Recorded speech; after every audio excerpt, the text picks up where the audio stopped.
Now to unpack the big issues of the day, I'm joined by Carmen Vicelich, founder of Valocity, Generate Zero and Data Insight. Oh, bit of a brag there. Chelsea Daniels, Front Page Podcast host, is with us too. Good morning, guys. Good morning. Founder of nothing. She's taken my foundings. So. You founded the podcast today? Not even. Okay, I'll stop trying. We just were speaking to a Wellington City councillor about this fence they wanted to put up, the coroner suggested they put up. There've been a couple of deaths over the years in Wellington. People, and this is not a specific case, but tend to go into town, get a bit boozed, and then perhaps wander home along the waterfront. And if you've been there, you know there's a lot of water and it's quite a fall. So the idea is you put a barricade up, you put a fence up, and the council said no for now. Do you think that's the right call, Carmen?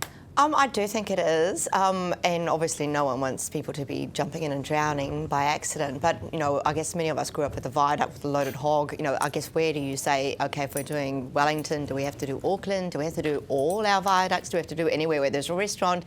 I guess it's when does it stop and when does sensibility come in? Because if someone's ignoring the signs, don't jump in, are they not going to just climb over the fence if they're having a hoo-ha? Yeah. Yeah. You can't protect everybody, I guess, can you? Chelsea?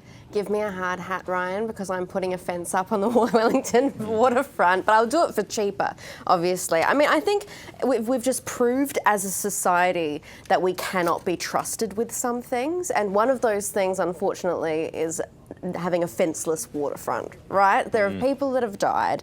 We can be like, and it's happened consecutively over the years as well. It's been, a couple, well, I think about 5 or 6 since the beginning of the century. Yeah, there's 9 bodies have been found in the water. The tricky thing is you don't know in every case how they died, how they got there, to what extent the design of the waterfront contributed to it.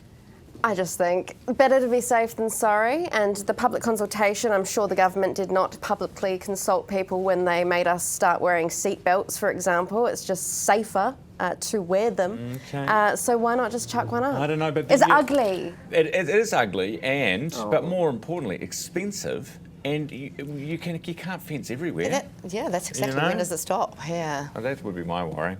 Anyway, it is COVID time. Well, thankfully that's past us. But the Treasury report that was out yesterday points the finger, doesn't explicitly say you guys cocked it up, but Labor spent $66 billion and a bunch of that was on stuff not related to COVID. When Treasury said stop, they didn't. They kept going. What did you think reading that, Carmen? I think for some of us that were watching, it was unsurprising. You know, when you arrive back from overseas and all the rat tests, and they're going, take some home, we've got all these extras, and there's boxes and boxes. You know, some of us visibly saw wastage, and I guess, being in the business community, we can see the impact of printing too much cash, which causes inflation, which is now obviously a recession, all of us that did high school economics. So I think it was a little bit unsurprising, and especially when you see other, markets and what they did. I know, especially the Swedes, the Danes, they were all less than 5% of GDP they were spending on this stuff. Do you think people remember what happened, who did it, and who to blame? Or do you think people actually don't care about that now, Chelsea? I thought that we'd all gotten over it at this stage, but then I saw the COVID inquiry and people rocking up to that and making submissions, and you kind of remember, there is a sector of society that still cares very deeply about what happened with COVID. And of course, no surprise when the Treasury report came through yesterday, right? I mean, I saw that and I thought, Did National commission that report? No, they didn't. It was a Treasury report. But you read it and you think, well, yeah, that's no surprise. But everything's rosy in retrospect, isn't it? I mean, you're damned if you do and you're damned if you don't. Like the Treasury said in 2022, after that massive Auckland lockdown, to maybe ease up on the spending. If the government did, then imagine what we would have been saying about them, about Auckland businesses and helping the economy grow in Auckland. That is a fair point, I think, because at the time, even I can remember, why? Because it was the government that was locking the businesses up, right? So it's like, well, if you guys are making them stop, then you better compensate them. There was that sort of element to it. But there was a bunch of spending on other stuff that didn't need to happen. Yeah, I think that's the thing. We always have to have a budget. Anyone has to have a budget and say, okay, are these things necessary? And I think there were some examples where things took a long time and weren't necessarily efficient, and that's probably where and I guess the tenure of how long it went on and how long we were spending. So no one else in the world had the same tenure as us, and we were teased by some of our clients in India and even in Sydney in Australia and the UAE going, oh, great to see you've unlocked after 3 years. So I think it was also how long, which obviously we kept on having to spend and support those. So while hindsight vision is great, we're a small island. We're not, we don't have, we aren't just print cash. No, exactly. And what do you think it will change the way that we deal with pandemics in the future, or do you think people will actually just throw this out and just basically, repeat the same mistakes?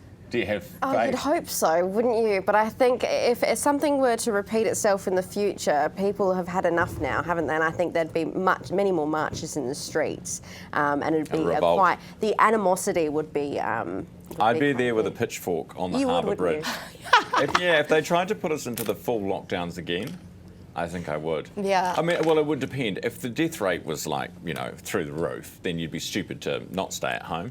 But you want to make your own decisions. I think some of the fundamentals of being able to come home, and I think where you're saying, people, you thought it's all forgotten, and I think some of us still remember people that couldn't make it home, they couldn't get back in time to see relatives, and they don't forget that quickly. Certainly so I think not. there's a lot of lessons learned. Probably a key one is actually in anything where you're trying to problem solve and you're not the expert, collaboration and partnership is really important, and I think that's where there were probably some missed opportunities, because I know we were volunteering, apps that we had that worked offline in India for helping digitise things, and they were going, no, we're going to build that from scratch. We've appointed these parties, and we're like, well, we've got this. You can actually, I think the collaboration of business and the opportunity that tech and data can bring will actually enable us to be more efficient and less wasted as well. Yeah. And transparency.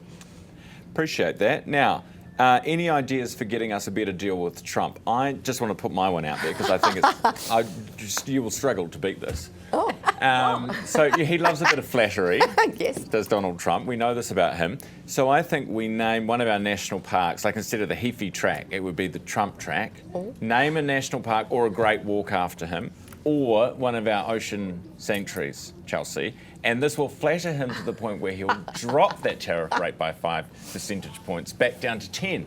I bet he would, wouldn't he? He'd love it. I was thinking about this morning actually, and I was like, right, he wants to do like that Trump mobile network. Why don't we say, look, give us a little bit of investment, we'll set up our little tech farm, those farms that what do they do, like the server farms? We'll take care of that for you, that'll generate jobs, and then everyone's happy, and he gets to say that Trump, mobile is the cloud is in New Zealand. Data centre, that's But then I was like, look, that's a little bit probably too complicated, let's just erect a statue. Let's just do a big Like a statue statue with him holding a kiwi or something. I think because we're New Zealand and he knows we're known for nature, it has to be something nature related. We have to name a mountain after him. Which one? Pick one in Queenstown, because then you can come down. Yeah. If you read The Art of the Deal, his book, he's all about making the deal and winning. And so I think it's about just keep on asking and having him come down, and then you can name anything, maybe a mountain in Queenstown. But Minister Todd, I don't know if you've met him, he's a deal maker, and I think we've just got to keep sending him back there, but bring him over, I agree, and let him win, Yeah, the problem is that we keep saying we're going to send Todd Mccullough over there. He's in Indonesia overnight, but send him over there. But at the same time, the government's saying, but we do not expect that we will get any deal out of this. We are so far down the totem pole when it comes I mean, look at India. They've got a very close relationship, and they got 25%. Yeah. So I think it's a simple calculation where he's going, well, how much do you spend elsewhere, and what's the import-export balance? And we've got an imbalance. But we also know he changes his mind a lot. He does. And that's where I think, just make the deal, bring him to Queenstown, throw a few of the deal makers at him. Yeah, I think. What about a golf course? Name a golf course after him. He'd love that. That's a goodie. That's maybe a keeper, and we don't have to sacrifice our national parks or our oceans. Panel this morning, Carmen Vicelich, founder of Valocity, Generate Zero and Data Insight, and Chelsea Daniels hasn't done much with her life. Fair enough. Don't worry, neither of us. Yeah, we're in the same place, Ryan. Hey, NCAA, you've got 4 children, Carmen.